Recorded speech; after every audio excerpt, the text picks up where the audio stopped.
सुप्रभात बच्चों। Lecture first में हमने महाभारत का पहला लेसन पढ़ा देवव्रत और आज पढ़ेंगे हम लेसन सेकंड भीष्म प्रतिज्ञा। भीष्म देवव्रत का ही नाम था और वो किस प्रकार पड़ा वही हम आज इस पाठ में पढ़ेंगे। तेजस्वी पुत्र को पाकर राजा शांतनु प्रफुल्लित मन से नगर को लौटे। प्रफुल्लित मीन्स हर्षयुक्त मन से, प्रसन्न मन से, और देवव्रत राजकुमार के पद को सुशोभित करने लगे। 4 वर्ष और बीत गए। एक दिन राजा शांतनु यमुना के तट पर घूमने गए तो वहां अप्सरा से सुंदरी एक तरुणी खड़ी दिखाई दी। तरुणी का नाम सत्यवती था। तरुणी होती है सुंदर कन्या। जो गंगा के वियोग के कारण राजा के मन में जो विराग छाया हुआ था वह इस तरुणी को देखते ही विलीन हो गया। उस सुंदरी को अपनी पत्नी बनाने की इच्छा उनके मन में बलवती हो गई और उन्होंने सत्यवती से प्रेम याचना की। सत्यवती बोली, मेरे पिता मल्लाहों के सरदार हैं, पहले उनकी अनुमति ले लीजिए, फिर मैं आपकी पत्नी बनने को तैयार हूँ। तो शांतनु ने सत्यवती के सामने अपने विवाह का प्रस्ताव रखा। तो सत्यवती ने कहा कि मेरे पिता केवटराज मल्लाहों के सरदार हैं, यदि वे अनुमति देंगे तो मैं आपके साथ विवाह करूंगी।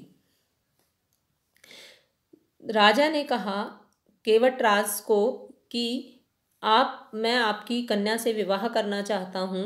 तो केवटराज ने कहा आपको मुझे एक वचन देना पड़ेगा। राजा ने कहा जो मांगोगे दूंगा, यदि वह मेरे लिए अनुचित न होगा।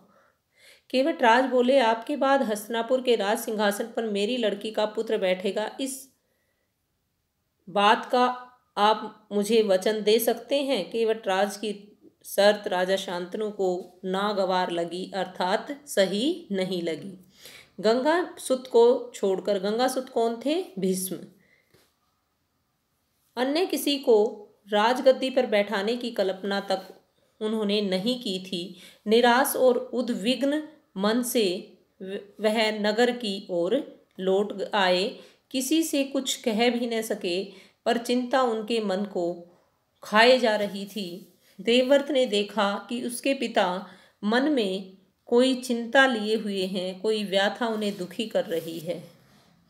एक दिन उसने शांतनु से पूछा, पिताजी, संसार का कोई भी सुख ऐसा नहीं है जो आपको प्राप्त ना हो, लेकिन फिर भी आप चिंतित दिखाई देते हैं।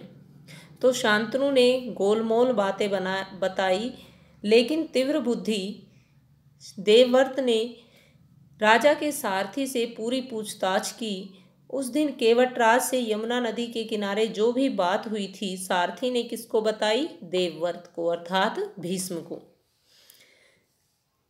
उन्होंने कहा केवटराज की बात सारी सारथी ने जब शांतनु से जो हुई थी वो सारी किसको बताई? देवव्रत को। केवटराज ने वही शर्त देवव्रत के सामने दोहराई जब देवव्रत सत्यवती के पिता केवटराज से मिले। देवव्रत ने कहा यदि तुम्हारी आपत्ति का कारण यही है तो मैं वचन देता हूँ कि राज्य का लोभ नहीं करूँगा और सत्यवती का पुत्र ही मेरे पिता के बाद राजा बनेगा। लेकिन केवटराज को इससे संतुष्टि नहीं हुई। तो केवटराज ने कहा यदि आप इस बात को स्वीकार करते हैं और यदि आपकी संतान ने इस बात को स्वीकार नहीं किया तो क्या होगा? इसके बाद केवटराज का प्रश्न सुनकर भीष्म ने कहा कि मैं जीवन भर विवाह नहीं करूंगा, आजीवन ब्रह्मचार्य व्रत का पालन करूंगा। मेरे संतान न होगी, अब तो तुम संतुष्ट हो। किसी को आशा न थी कि तरुण कुमार ऐसी कठोर प्रतिज्ञा करेंगे।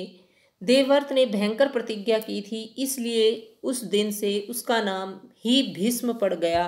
केवटराज ने आनंद अपनी पुत्री का विवाह शांतनु के साथ कर दिया। सत्यवती से शांतनु के 2 पुत्र हुए, चित्रांगद और विचित्रवीर्य। शांतनु के देह अवसान पर चित्रांगद हस्तिनापुर के सिंहासन पर बैठे और उनके युद्ध में मारे जाने पर विचित्रवीर्य की 2 रानियां थी, अंबिका और अंबालिका। अंबिका के पुत्र थे धृतराष्ट्र और अंबालिका के पांडु। धृतराष्ट्र के पुत्र कौरव कहलाए और पांडु के पांडव। महात्मा भीष्म शांतनु के बाद से कुरुक्षेत्र युद्ध का अंत होने तक उस विशाल राजवंश के सामान्य कुल नायक और पूज्य बने रहे। शांतनु के बाद कुरु वंश का क्रम यह रहा। इस ग्राफ के माध्यम से हम समझेंगे कि सबसे पहले हस्तिनापुर के राजा थे शांतनु। शांतनु की 2 रानियां हुई, गंगा और सत्यवती। गंगा से किसका जन्म हुआ? देवव्रत का, जो बाद में किसके नाम से प्रसिद्ध हुआ? भीष्म के नाम से। और सत्यवती के 2 पुत्र हुए, चित्रांगद और विचित्रवीर्य। चित्रांगद युद्ध में मारा गया और उसके बाद विचित्रवीर्य राजगद्दी पर बैठा। विचित्रवीर्य की 2 रानियां थी, अंबिका और अंबालिका।